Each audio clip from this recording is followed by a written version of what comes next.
Thank you very much. This is something very unique. It's Camp David, and this room is a very, very special room.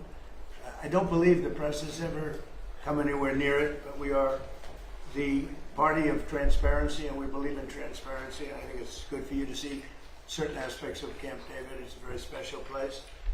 But it was not, I guess the last visit was with Eisenhower, where they allowed you onto the actual campus. And it's a long time ago, but never into this room. I want to thank all of you for being here. And again, this is a cabinet meeting. It's open. We have done a lot of open cabinet meetings, and I feel it works out very well. Everybody can ask certain questions. We'll let you talk about certain things we can't answer because they're ongoing and very important. But this is one of the most talented teams ever to serve the United States and in the United States government. This is a talented group of people. Let's see, I'll go one after another. Yeah, it's a couple of steps, but that's okay. It's an amazing group, and America is safer and stronger and far more successful than it was 2 years ago, and I think, frankly, that it ever was. I don't think it's ever been anything like this. We're building more factories and plants in this country than we've ever built before. And we're going to be, at some point, we'll be leaving this position, and we're going to leave this country in very, very good shape, better shape than it's ever been. When we took office, we inherited a total catastrophe.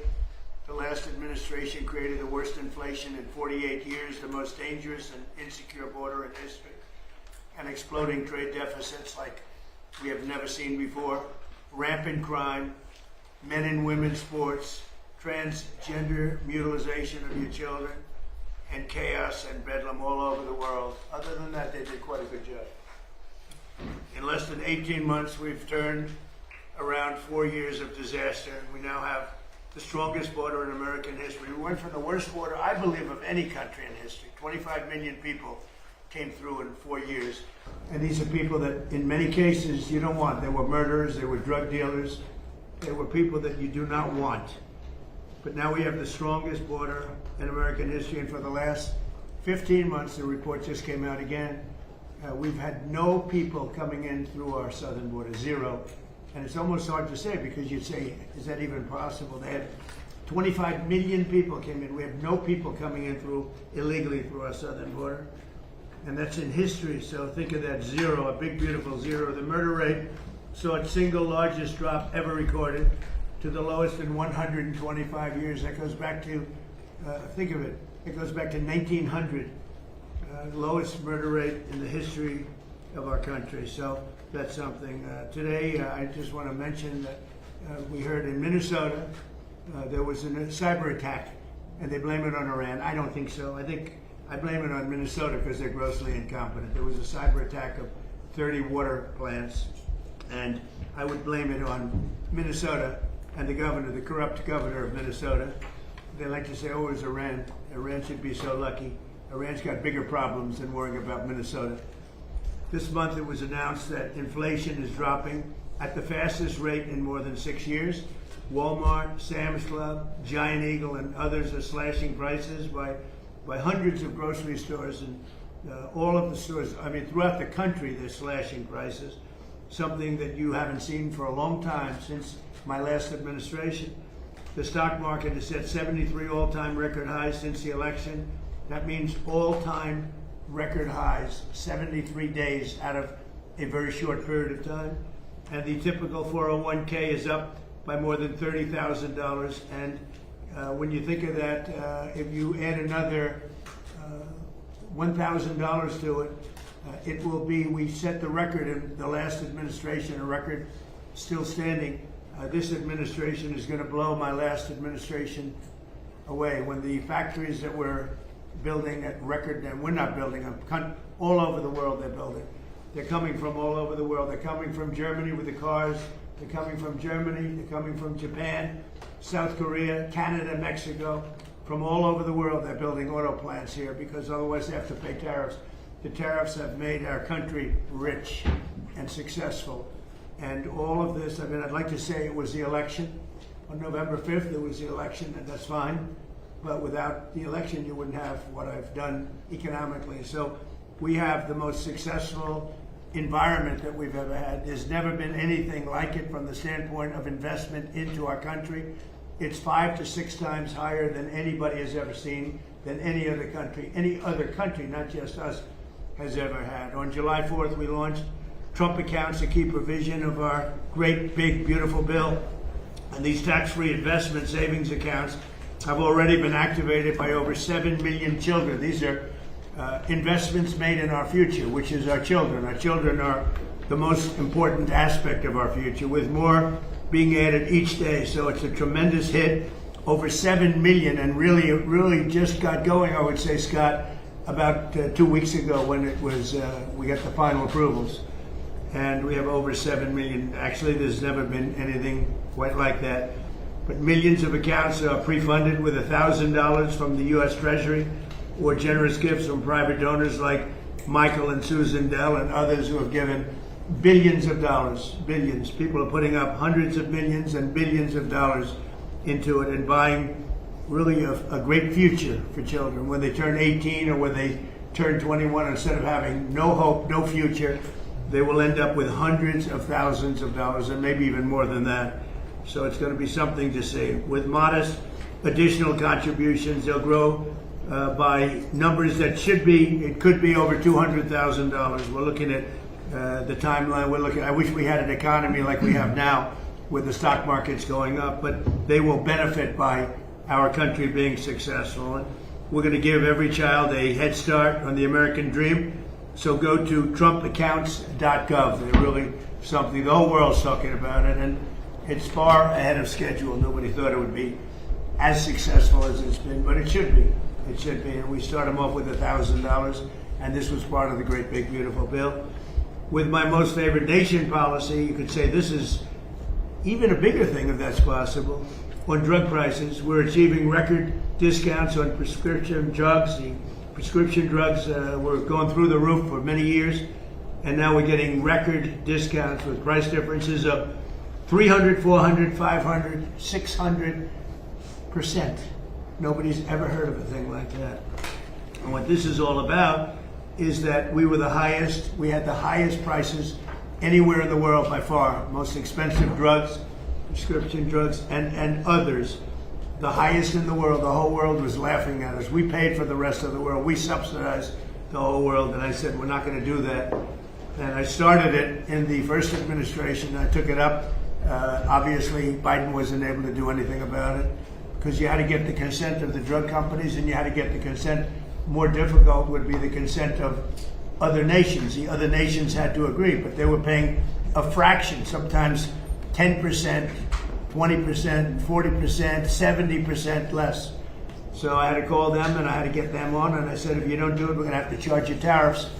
And they all said no at first, very politely said, sir, we can't do that. We're not going to double our prices. They had to double their prices, and in some cases triple their price, and we would come down. So a pill that sold for $10 in Germany would sell for $130 in New York. Same pill from the same company, the same factory, the same plant, same laboratory, from $10, and we pay $130. I say, no.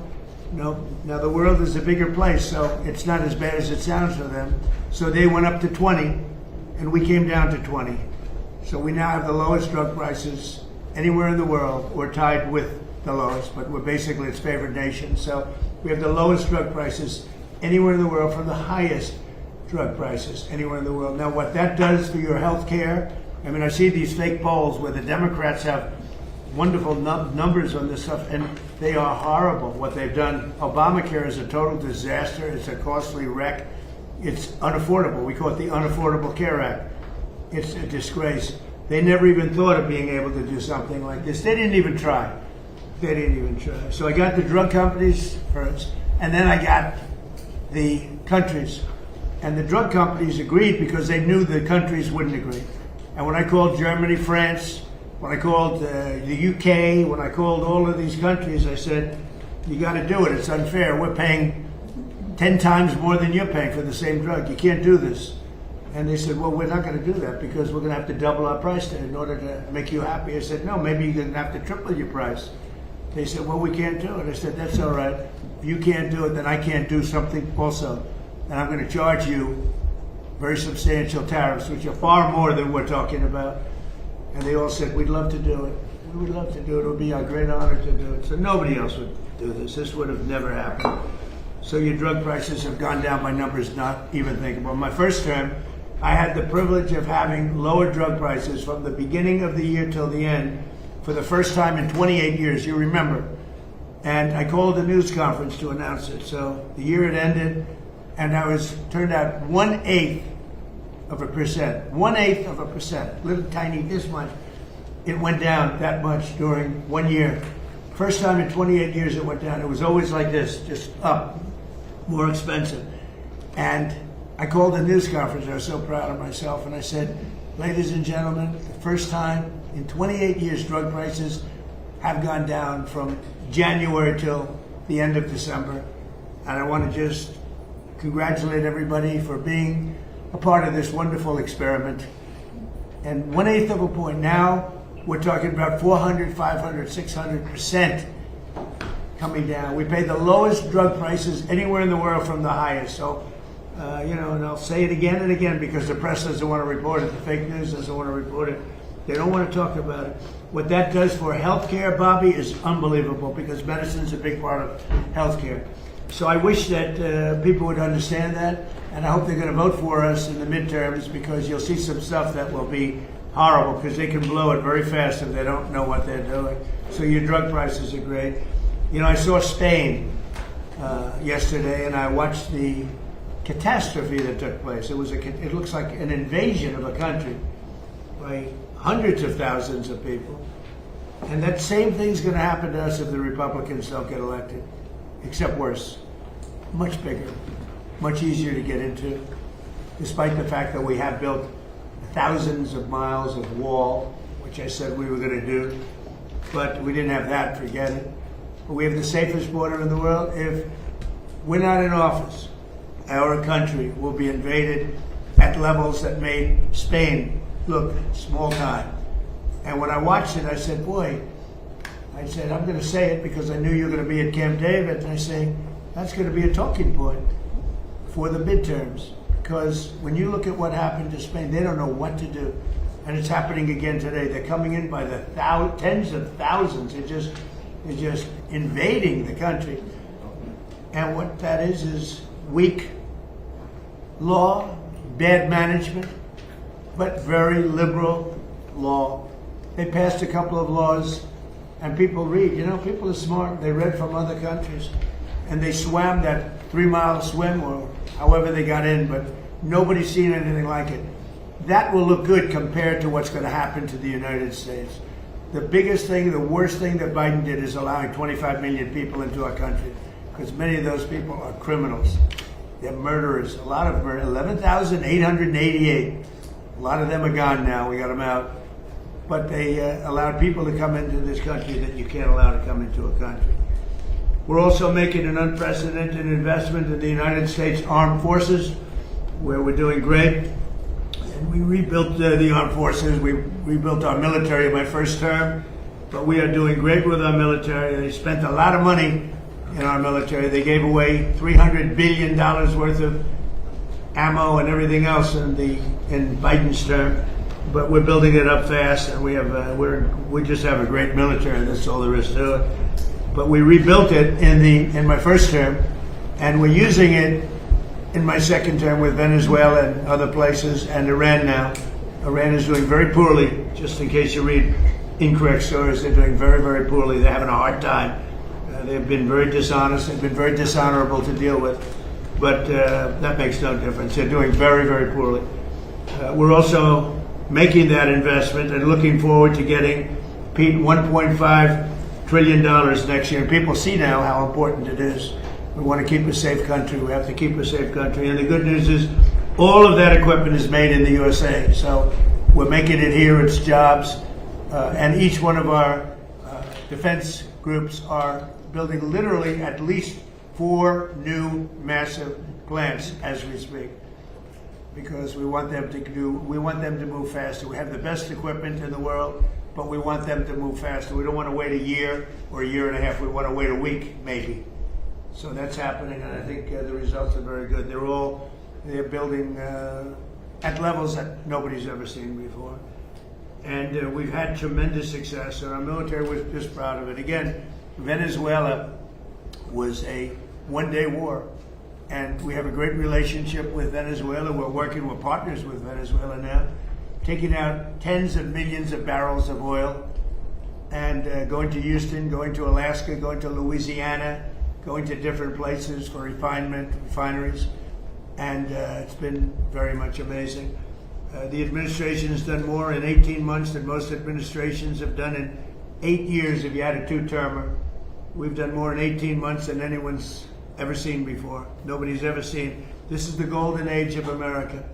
And we have a war that's going on. I guess you call it a war. Maybe I call it a military operation, because they have no Navy. It's been obliterated. Their Air Force has been obliterated. They have no planes. Their missiles have been largely, they have some left. They have some, but they have far fewer than they had 4 or 5 months ago. Their manufacturing capacity is almost gone. The drone capacity is almost gone. There are very few, but they have some. If they have one, that's too many as far as I'm concerned. But we've done an amazing job with Venezuela. We've done an amazing job here. We're in there for 5 months, and I know people like to say, because we've done a much bigger job, much more important job than we originally anticipated. So we're in there for 5 months, and if you look at Vietnam, they were in there for 20 years. You look at Afghanistan, they were in there for many years. You look at any one of the wars, Korea, any one of them, they're in there for many years. We're in for 5 months, and we have obliterated their military capacity. Again, they've got some left, but soon they won't have some left. So I just want to thank everybody around this table. You've been very special. I want to thank a lot of the media people, because many of you have been very, very fair and that's one of the reasons you're here, frankly. But you've been very fair. You've covered me this time, I mean, much more fairly, I think, than the first term. The first term was a great success. We had the greatest economy in history in the first term, and this term is going to blow it away. I think this term is going to actually blow it away. So it's an honor to have you, and I'd like to ask our great Vice President JD Vance to say a few words, followed by Marco and Pete and Scott and Bobby Kennedy. Okay? Thank you very much, everybody. Please, JD. Well, great. Thanks, Mr. President. First of all, thanks for having us at this historical and beautiful place. And it's an honor to be on the team, an honor to be able to work on fraud, which is what I want to talk about today, though I know we have a lot of things going on. This has been an amazing team, from Kelly Loeffler at SBA, to Doug at the VA, to Todd and Bobby Kennedy. This really has required a whole of administration approach to try to tackle fraud. There are a few things that I want to talk about and celebrate. The first is that just since the beginning of the fraud task force that I started under the President's leadership and direction, we have identified $230 billion of fraud that's being perpetrated against the American people, and we have halted already $56 billion of that. It's sometimes hard. Once the money has already gone out the door, it's hard to get it back, but stopping it from going out the door is how we save the American people. $56 billion, and of course we're going to keep on working on that. Just today, Mr. President, we will announce 17 new anti-fraud actions that will total about $1/3 billion, and that's added to the $230 billion that we've already uncovered. And I want to just talk for the benefit of the American people about why do we care so much about this? Because what I always try to remind people is that fraud has two victims. So to give one concrete example, there is a program that is administered by Medicaid, and that program ensures that low-income moms and low-income babies have access to neonatal care. Now, I think most Americans probably share my view that this is one of the great things about the United States of America, that if we see a baby and we see a young mother that requires help, we help our fellow Americans. That's a good thing. It's something that we should be proud of. And yet, there is a program that has defrauded the moms and the babies who benefit from these. You've gotten people who've gotten rich by setting up false companies that are providing false services. So who loses in that equation? Number one, of course, is the American taxpayer that is $230 billion poorer because of the fraud that this country has let go on. But I actually think most importantly is that we've seen that program run out of money. So we've seen moms and babies unable to access the health care that they need because the fraudsters have gotten rich. That is a disgrace. And until the president ordered us to stop it, no one was doing anything about it. So we've made a lot of progress, Mr. President, in just under a year, but we're going to keep on working at it because we believe the American people deserve to have their money spent as you and the Congress have directed it.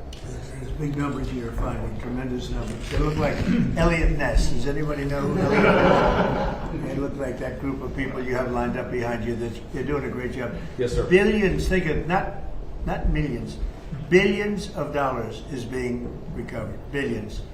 And you haven't seen anything yet. We have things happening that people aren't going to believe. The level of corruption and fraud that took place under the Biden administration was unprecedented. And Minnesota, California, Maine, believe it or not. You know, you think of Maine as this wonderful place. Yep. It's the level of corruption is incredible, all over the place. So, great job. Thank you very much. Thank you, sir. Okay, please. Oh, my turn. Well, first of all, thank you for bringing us out here. I got the chance to drive for the first time in a year and a half, which is the golf cart. It was fun. It was great. And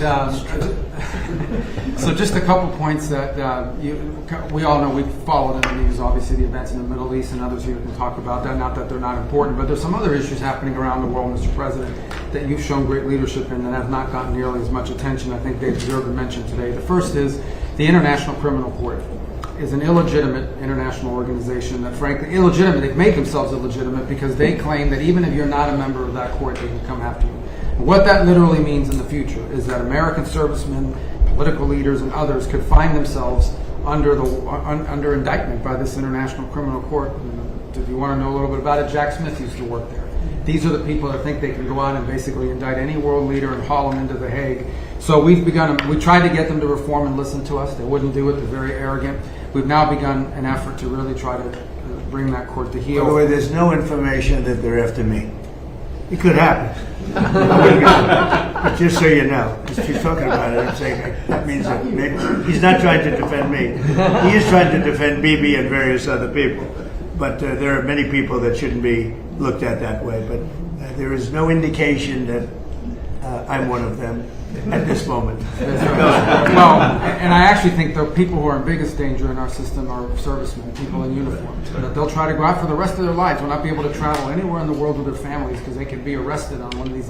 Imagine, you're a soldier, you fought in a war, and 20 years later they try to come grab you. So this is a big problem. So we've had dozens of countries already join us in this effort. Since we started 2 weeks ago, 5 countries have already quit the ICC and notified them that they're leaving, and we think there'll be more. The second thing is we had an unprecedented ministerial. 60 countries came to Washington and were a part of an effort where we were shedding light on far-left terrorism and violence. You know, if a bomb goes off somewhere and it's tied to some right-wing group or what I don't consider neo-Nazis right-wing, I consider them Nazis, right? But you're going to get a lot of attention on that. But if it's a leftist group, an Antifa group, they get no coverage, or they ignore the ideological spin and the ideological reason behind it. So we got 60 countries came up here and hopefully creating a strong coalition to go after far left violent terrorism. Go after it and call it by name, and I think we're building a very strong coalition there. We've had some successes in the Middle East, Mr. President. As you know, in the diplomatic front, the deal with Lebanon and Israel is unprecedented. President Ayoun was here a week ago. I think that was the first visit by a Lebanese president in over 30-some odd years. In fact, this is the first time the Israelis and the Lebanese government have spoken at the official level in close to 30 years. And that was thanks to your leadership. A lot of work to be done to keep that peace and build on it, but it's a real achievable. And of course, as you announced last night, Mr. President, this disarmament deal that you brought about with Steve and Jared's work on Hamas is another big step as well. It's something a lot of people thought would never happen. It needs to happen, but the fact they've even agreed to it is a real achievable. Last point is on the Western Hemisphere. For the first time in 15, 20 years, the overwhelming majority of the countries in the Western Hemisphere are now led by pro-American leaders and pro-American governments. It's an extraordinary achievement. All of it happening through virtually every election that's happened in the Western Hemisphere since you were elected president has elected someone who is pro-American.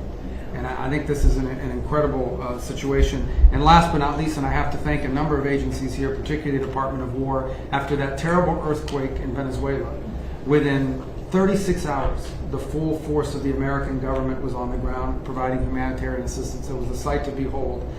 the USS Ford, I think, was in their port. Our Marines and armed service personnel were helping run their airport and their tower. It is one of the fastest, most dramatic, the most effective humanitarian responses, certainly in recent history, if not ever. And they came at the direction of the president. In fact, within an hour of that earthquake hitting, I remember because I was overseas, the president called and said, make sure we go in there and help these people recover from this. And we did. And thanks to your leadership, Mr. President. It's a great story.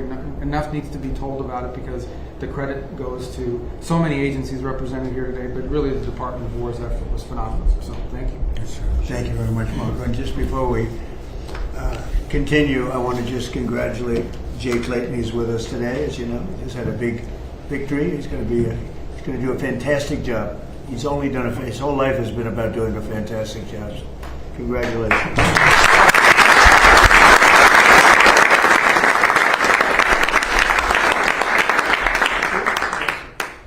Thank you, Mr. President, for the invitation, the opportunity to be here. It's an honor for the War Department to help run this facility. Also, from the food to the fence line, it's an honor to have you. And it's great Americans here and all around the country and all around the world who are the core of what keep us safe. But in order to do that, you have to have a leader that's willing to put them in a position to do it. And that's my takeaway, Mr. President, is. Sort of 3 points. One, it takes courage. 2, it takes restoring a spirit, which you have done. And 3rd, it takes investment, and not just an investment, but a generational investment. And I think people miss that. The courage it takes to seal the border, to say we're going to do it, and we're going to do it every single day, and we're going to do it on behalf of the American people. The courage to bomb the Houthis and say we will maintain freedom of navigation. I wonder why they're not involved in this conflict, the Houthis, even though they're a proxy of Iran, because they've felt the weight of American power for 45 days, and you had the courage to do that. The courage to do Midnight Hammer and conclude the 12-day war by obliterating their nuclear sites. Something other presidents had the option on their table to do, but they never pulled the trigger because of the complications, because of the challenges, because of the risk. Courage. The courage to take on the cartels and drug boats, and now forming the ACCC, the America's Counter Cartel Coalition, with all those friendly governments that Marco talked about who want to be shoulder to shoulder, not just with America, but with a bold, strong America with clear leadership. The courage to go get Maduro in the most dangerous, most heavily guarded house, inside the most heavily guarded fort, inside the most heavily guarded town in their capital city in the middle of the night, and change the entire dynamic of that country and that region. And the world saw what the American military was capable to do, that doesn't happen unless the commander-in-chief says you're authorized to do it, and will take the handcuffs off when you do it to ensure that Americans come home. The courage to undertake epic fury and this Iranian regime and ensure they never have a nuclear weapon, which remains your commitment. And frankly, the courage to negotiate with people that have shown no willingness to do so honestly, with incredible negotiators who are the best in the world, and give them every opportunity to do it, give those things up peacefully. All of that takes guts. But that comes on the backs of the change in the spirit of our department. You talk about spirit all the time, and you're right to do so. When you rip out DEI, when you rip out social engineering and social justice, and you put in merit, and then you untie the hands of commanders to be commanders, to enforce discipline and accountability, to get back to basics, then you get historic re-enlistment inside our ranks. Our best people, Mr. President, are staying because they want to be in that kind of department. And then historic recruitment record amongst young Americans. Every month, our department breaks records. And when did that trend line start? On Election Day, 2024, when the American people said, I want to serve under this president. And that new name, the Department of War, has become the ethos, the warrior ethos of our department. Again, spirit. And I will note, the flyovers will indeed continue until morale improves. But that's also spirit. Parades, 250, flyovers, the American people seeing and feeling their military in ways they have not in the past. That's spirit. And then finally, Mr. President, a generational investment. You rebuilt the military in your first term, and you've spent in your first year $1 trillion, and now we are committed in working with Congress to get $1.5 trillion. But this is not the same way we funded our department in the past. This is a businessman in charge. This is a deputy secretary of our department who's a turnaround guy, just like the president is, saying we will not fund money, we will not fund the department the way we have in the past. In fact, so far, $75 billion in private investment from defense companies who are now investing in new plants, new equipment, new assembly lines to build the munitions of the future faster than ever possible. That's saving taxpayer dollars because the companies themselves are investing. That would never, the arsenal of freedom would never happen without you. So just like we use a lot of the things Ronald Reagan's buildup was a part of, in this administration and in future administrations, they will look back at Donald Trump and the buildup that he has done, and that will be, the deterrence of the future will be established because of your investment. So thank you, Mr. President, for your leadership. Thank you. Scott, please. Mr. President, it's an honor to be here in this historic place as we celebrate our nation's 250th anniversary. And I think if we look back, whether our founders was President Washington, Thomas Jefferson, Alexander Hamilton, could not have imagined the economy that we would have created. It is the envy of the world. And as you said, we have record investment coming in. We've never seen anything like it. And we're pulling away from the rest of the world because of your leadership, the policies that you did from day one in terms of digital assets, in terms of technology, and bringing back American manufacturing. You've done it again. You had the incredible economy during your first term, and we are seeing that carry over here. And it is in stark contrast to the Biden economy, which was government jobs, government spending, and high inflation, the worst inflation in 50 years.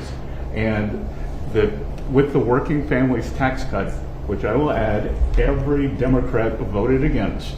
Every Democrat voted against. It is the perfect barbell for this economy. On one side, you have full expensing for factories, for equipment, for farm structures. On the other side, your four signature policies, promises made, promises kept, no tax on tips, no tax on overtime, no tax on Social Security, deductibility of auto loans if you buy an American-made car, and the Americans are starting to feel it. Core inflation is low, consumer confidence is strong. We have the highest consumer confidence, came up today, in 5 months, and Main Street is back. Small banks are lending, thanks to your policy. Small banks, community banks are lending again, and the Americans are starting to feel it. As you said, these Trump accounts are the most successful program launch in government history. We've had 7 million families sign up for them. We're going to get to open enrollment, and we will have 70 million families who have signed up for this.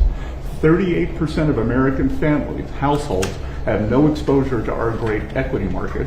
And thanks to you, we're going to have an ownership society. An ownership society. You were one of the first presidents to create assets for the American people, not more debt. We had the biggest tax refund season ever. Trade deals, tax cuts, energy dominance, and the regulatory efforts. America is ushering in the greatest reshoring wave in our history. In June, our manufacturing sector expanded for the 6th straight month. We've got construction jobs, and those are going to lead into manufacturing jobs. We've got Main Street prosperity. Real wages are up $1,000. And sir, what you've done again too is the bottom 25% of wage earners, just like in your first term, are outperforming the top 25%. This is a working families administration. In the past year, that group had wage increases of 5.5%. They have 3 times what the top end has done. So you've done it again, and these are private sector jobs we are creating. As you often say in these meetings, we could have created 1 million, 2 million government jobs, but we didn't. The private sector is creating. We've got incentives, we've got money coming in, and we are rebuilding. And then our energy dominance, thanks to you and these policies, you can come to the U.S., you're going to have regulatory certainty, tax certainty, and energy certainty, so it is the best place in the world to build your factory. And finally, I want to add, it has been a pleasure to be a part, or a privilege to be a part of, as we've gone from epic fury to economic fury, to constrict, on your orders, constrict the Iranian regime's the financial tentacles all around the world. We started it on your orders. We started it in March 2025, In December of 2025, the largest bank in Iran collapsed. The central bank had to print money, caused inflation. Now they got 180% inflation. They aren't able to pay their troops. And on your orders, we are searching for their assets all around the world, and that money will go to the Iranian people, Americans who have been harmed by the Iranians, whether the USS Cole or the barracks in Lebanon, or it will go back to when the Iranians attacked the ships coming out. So it's been a privilege to be part of that, and I look forward to the rest of it. Thank you very much. And I want to just add that today there are more people working in the United States than at any time in the history of our country. We have more people working today.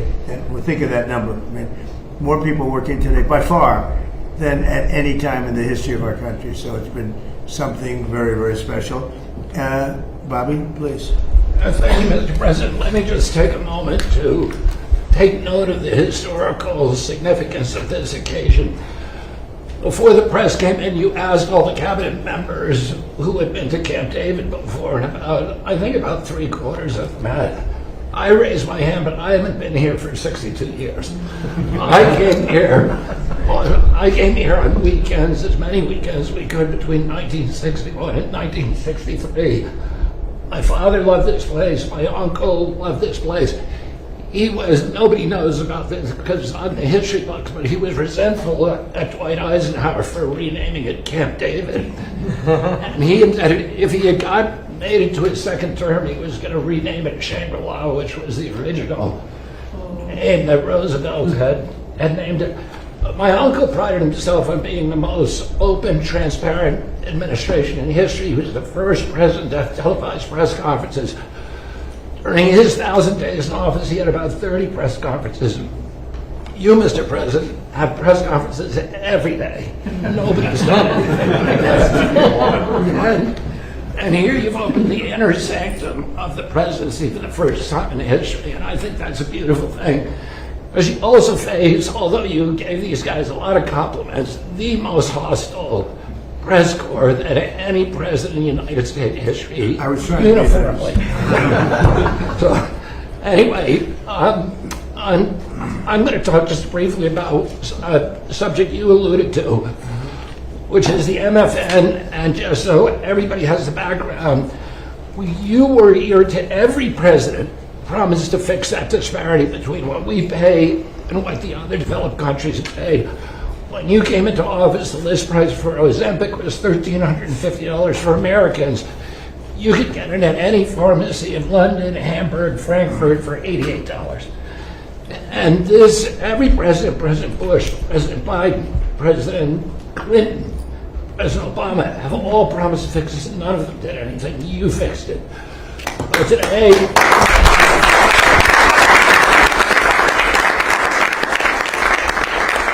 by the time you leave office, assuming that's in 2028, 95% of the drugs that are available to Americans, they will be paying the lowest prices in the world.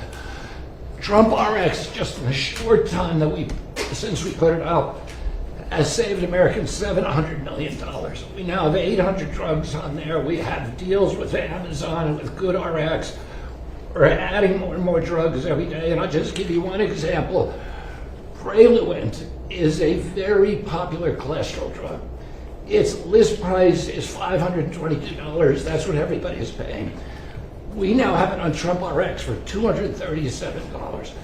That means that the 300,000 Americans who take that drug will be saving $3,700 a year on pharmaceuticals every year.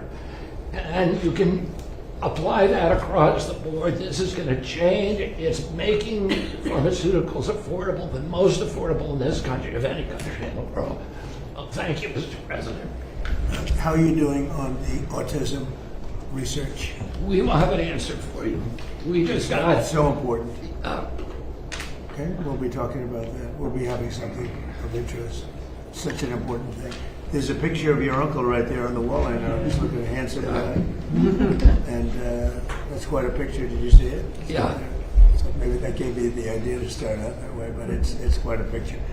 Any questions? Mr. President, Mr. President. Go ahead. We've seen these strikes between Iran and the United States over the past 10 days. How do you go about reviving the ceasefire and getting diplomacy back on track? Well, I think we just want to win. We just want to win. We're doing very well.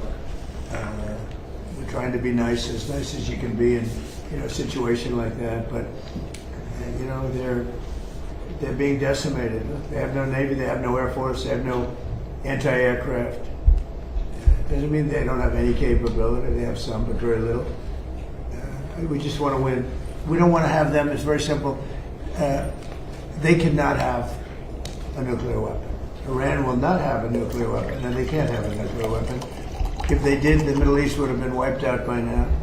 If I didn't stop the JCPOA, the Obama deal, if I didn't terminate that, they would have had a nuclear weapon. I believe Israel would no longer be with us, and big parts of the Middle East, and perhaps other countries in different continents, frankly, because these people are crazy. So they cannot have a nuclear weapon, and they won't. Mr. President, What Mr. do you President. expect over the next 4 weeks, 8 Well, weeks? we'll be hitting them. We'll be hitting them very hard. And at some point they're going to say, we just can't take it anymore. Mr. President, on the disarmament deal that you announced, do you have assurances from Israel that they are on board with this deal? And what comes first? Does Israel pull back and then Hamas disarms, or does Hamas need to disarm and then Israel leaves So we Gaza? do have an understanding with Israel. Israel is very happy about it. Israel helped us with it. And they've been very good. They've been very good about it. Most people said that would be a deal that would be undoable. Now, will it go through its ups and downs? It's a very complex situation over there. The people are very complex and difficult. Many cases wonderful, in many cases not so wonderful. But that will be it's a great breakthrough. Nobody thought that would be possible, to disarm Hamas. That shows you how much success we're having with Iran. Because if you go 4 months ago, 5 months ago, a deal like that would have been impossible. So it's a big step for the Middle East, and people are really impressed by it, and they're surprised by it. And what comes first, Mr. President? What comes first? Did FIFA or Mr. Infantino speak to you about their proposal to sell a stake in the World Cup, and is that something you support, having just About happened? who? Did FIFA or Mr. Infantino speak to you about their proposal to sell a stake in the No, I World didn't Cup? spoke to them. Mr. President, you said this morning on Truth Social that victims of government abuse should be paid back. Yeah. Even if it's not the anti-weaponization fund, would you still want the acting attorney general? Well, I'm to find a talking new way about to the do that? weaponization against large numbers of people in our country by the Biden administration and by Obama, but by the Biden administration in particular in this case. But large numbers of people, their lives have been ruined, they've been destroyed, their families have been, decimated. They've gone to prison for no reason whatsoever. There's never been a group of people, most likely, I can think of a couple that were treated pretty badly, groups, but there's essentially never been a group of people treated so badly as these people. And this fund was not for me. This fund was for those people that have been weaponized, that have been abused. Now, I was abused. They attacked my house, Mar-a-Lago, where I live, and I was, big damages should have been given to me. I don't want anything. I'm not talking about myself. I think that there's a group of people in this country, history will show, that were treated like nobody else has ever been treated. So badly, so horribly. Their families have been ruined. Many, many suicides. They've committed suicide. People that were very successful, that wanted to go to a rally or an event and ended up spending the rest of their lives in horror. No, so you can say what you want about the fund, and they've agreed to not have a fund. But there are a lot of people that are very upset about it. A lot of Republican people, a lot of Democrat people are very upset about it. A lot of people were covered. I wasn't covered by that fund. I don't want to be covered by the fund. I probably was abused more than anybody in the history of our country. But I wasn't looking for that. But there were a lot of people, and I'll tell you something. Todd Blanche is a very, very good man, and he shouldn't be in the middle of this. He should get approved, because you will never get anybody like him. You're never going to get anybody.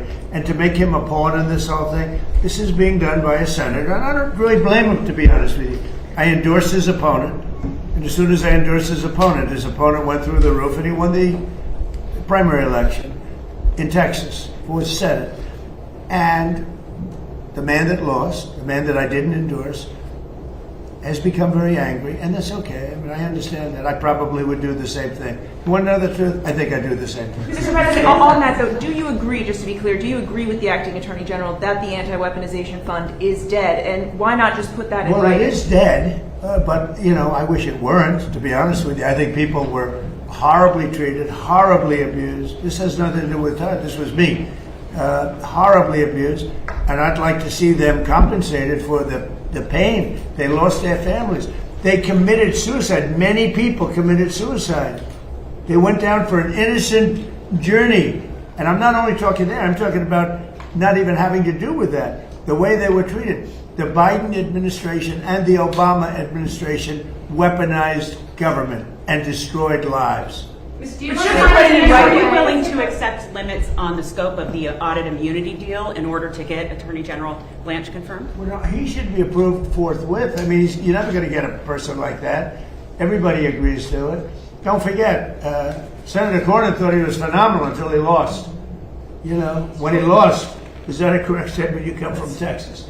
I mean, he thought this was the most incredible person. And then when he lost because of me. I endorsed somebody else. And as soon as I endorsed the other person became a rocket ship upward. And he lost. And, I think I'd be the same. But would you I shouldn't say that, but I'd be upset also. And so I fully understand it. He shouldn't be that way. I shouldn't be that way. But he is that way. He's become a very angry person. And I understand. You have a couple of others that I've caused their defeat too. And, you'll probably hear from them too. Yeah. Mr. President, back on Iran, there was a report that you got a proposal from the military to go big and hit them hard over 10 or 14 days. Well, we're going big. Are you going to consider? We've already gone big. Look, I mean, what's big? They had 159 ships. That was their entire Navy, 159. Their entire Navy is laying at the bottom of the sea. I'd say that's going big. They had 200 airplanes. They're all gone. Every one of them. They're not one airplane. They had anti-aircraft weaponry, very good, but it didn't work. And it's all gone. Their radar is all gone. Their leaders are all gone. Everything's all gone. But they'll fight onward. Mr. President, on Ukraine, you said the other day that you're not sure about whether to grant Ukraine the Patriot missile license that had been discussed. Do you want to see more from Zelensky before you take that action? Well, it's a big step. Look, we have the greatest weapons in the world. We have the greatest drones in the world. People don't know that. We have the greatest weaponry in the world. We have, in the case of President Zelensky, he'd like to have some Patriots. He'd like to have some Tomahawks, which are, lethal, one offensive, one defensive. But when you give somebody the right, very complex weapons, by the way. I mean, the Patriot, as an example, the other day you read that 5 missiles were shot. They were going 8,600 miles an hour. Think of it, 8,600. Now a car, if you go 60, it gets to be a little faster. If you go 100, 8,600 miles an hour, and they were big missiles. And they were shot at Jordan, and our guys were there. Bing, bing, bing, bing, bing. 5. Bing, bing, bing, bing, bing. Right? I don't want to be binding. I had to be very careful. That would have been a great sound bite. Right? There were 5 missiles, and we shot all 5 down before they got close. Nobody else has that capacity. These weapons are incredible.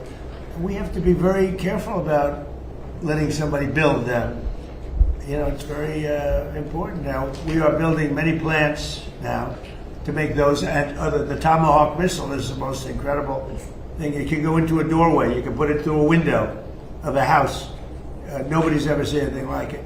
You have to be very judicious, but you have to be very careful. Now, we have not agreed to that. We're talking about it, but it's a hard thing to give away that kind of technology. And I don't think this would ever happen, but those people that you give that technology, they can someday turn on you. That is possible. You look at war, it's happened a couple of times over the years, right? So we have to be very careful. I mean, we guard that. We have the greatest military in the world, but we have the greatest weapons in the world. Now we have to make them a little bit faster because we've given a lot away. President Biden, unfortunately, gave a lot away to Ukraine. And he gave, so did I. I mean, I gave them the javelins, the tank busters. Without the javelins, that war would have been a one-day war. It would have been over. They wiped out the tanks going up to Kiev when they got stuck in the mud. They had a general that decided to go through the mud instead of going up the highway where they were going very nicely. They would have been over. But no, I gave them the javelins. The javelins are unbelievably. We have the greatest weapons in the world. We have to be very careful about giving out the secrets to those weapons. And they're not, you can't copy them. It's a little like NVIDIA. They have a chip. They say you cannot copy it. The complexity is so great you cannot. You know, most things you copy. China's known for it, other countries, we do something, and I guess we copy also. But most things you can copy pretty easily. There's a chip that they made, their ultimate chip, and they always have the ultimate chip. And I say, well, why doesn't somebody copy it? Because they can't, the complexity. They can't copy our weapons. We have the greatest weapons in the world, many of them. Those are just 2 or 3 that I mentioned, but you cannot copy them, so we have to be very careful. Sir, as Hamas disarms as part of this plan, who do you see as taking possession of those weapons that they had? Does that go to the new government? Or does it be the Board of Peace, mostly? It's going to be run by the Board. This Board of Peace has been it's led by some amazing people. Board of Peace. Mr. President, you said they do have some capabilities left. Yeah. Should Americans be prepared for these back and forth attacks to continue until Iran simply isn't able of striking back? They'll get weaker. They'll get a little stronger maybe now, but they'll get weaker and then they peter out. Yeah, sure, I think so. I mean, it'd be foolish to say no. You know, you always have to keep your guard up. What is the status of talks? Who from the administration? Well, they always want to talk, but they break their word so often. Steve is talking, Jared. We have very good people. JD's involved, very strongly involved.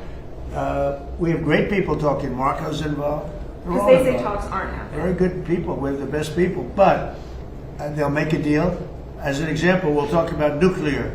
And we'll be in there talking about nuclear for 7 hours. I say, why do you need 7? You can take 10 minutes. You have 5 minutes. You should solve it. But 7 hours. And then they'll go out, and I'll say, they discuss nuclear. And they'll go out and they'll say, we never discussed nuclear. And I say, why do they say that? All they do is make me angry. You know, they just make me angry. Any other questions? Do you still believe that you can reach a deal with Iran, given that you talked about? Yes, you can. I mean, look, I'm losing faith in them because they do lie and they do misrepresent. Well, the other day, the 5 missiles were shot. We knocked them down, but we were in the midst of a negotiation. I mean, I'm waiting for Steve to call me. How's the negotiation going? And instead, I got a call from Pete that they just shot 5 missiles at one of our bases in Jordan. You know, we have bases in Jordan. Fortunately, our people operated the equipment. It's also very complex to operate. You know, you talk about the equipment.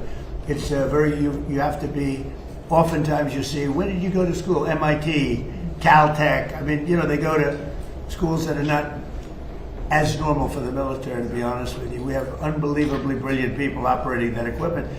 And when you don't, you know, the equipment, the shots miss, the safety misses, or the accuracy misses. We have unbelievable people. Think of it, we had 111 at one point, a couple of months ago.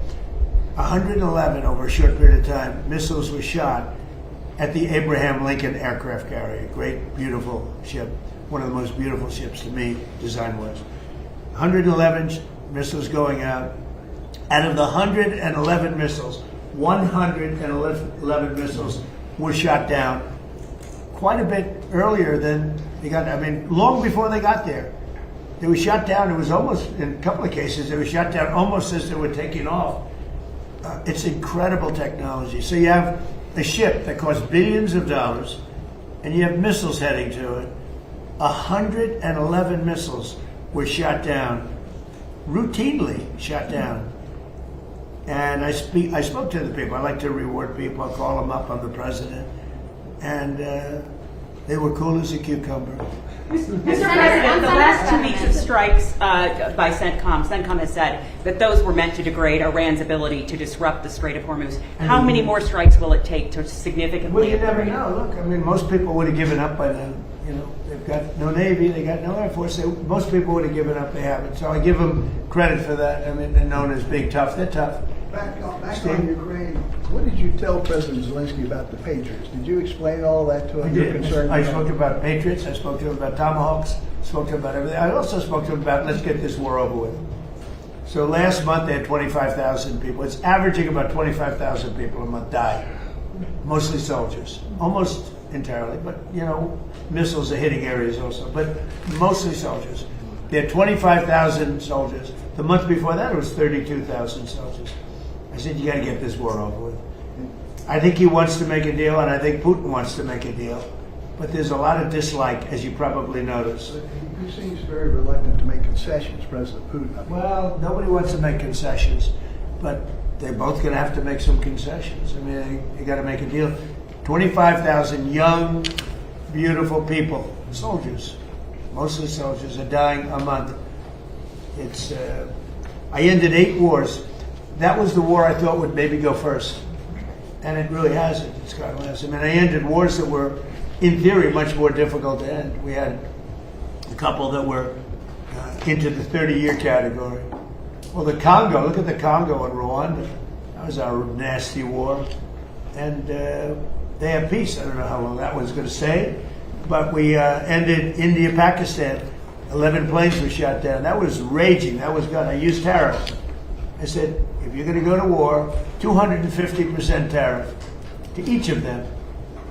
And they screamed and yelled and were very angry. They were both angry about it. And a day later they called and they said, we will not go to war. But I ended up, and the Prime Minister of Pakistan said I saved 50 million lives.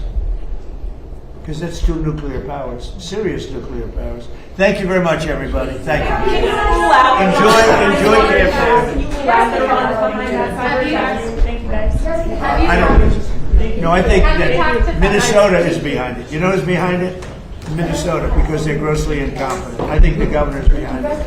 I don't think there was an Iranian cyber attack. I think that Minnesota ought to get its act together. It's one of the worst run states. JD will tell you. He found tremendous corruption in Minnesota. Yes, sir. And by the way, just gave me a report. Massive future things having to do with corruption in Minnesota are happening right now. Thank you. Have you talked to Senator Fetterman about leaving? Thank you, guys. Thank you. Thank you. Bye.